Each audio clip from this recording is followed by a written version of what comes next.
This is exactly how I made Taylor Swift's 1989 Eras Tour outfit. First, I started with a homemade mannequin, which was essentially just tape over an old t-shirt and saran wrap so we could cut it off, and then I stuffed it with fluff from old pillows.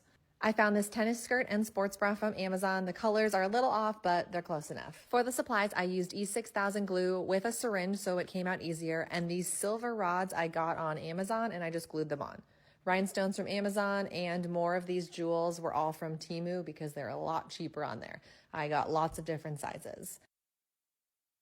I used Taylor's chalk to kind of chalk out exactly where things should be based on the photos I could find of the outfit. I added the E6000 glue to a syringe and started gluing things on.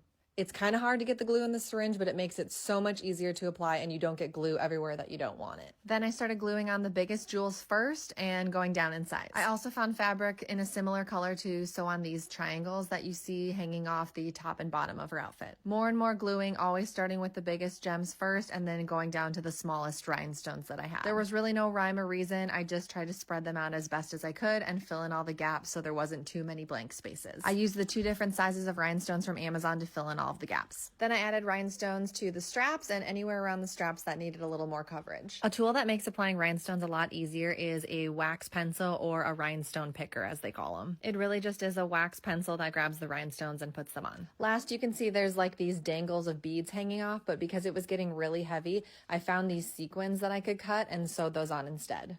I did buy some beads that you can see here and just put them in a couple spots that you could see them really well. Otherwise, for the most part, it's the sequins that are hanging off in all the other areas. There was really no rhyme or reason to where I put them. I kind of just covered some of the silver and put them on the edges of the top and the bottom, similar to where they were on her costume. Overall, the outfit took me somewhere between 50 and 60 hours to complete. If you want to make the 1989 outfit for yourself, I have everything that I used linked in my bio.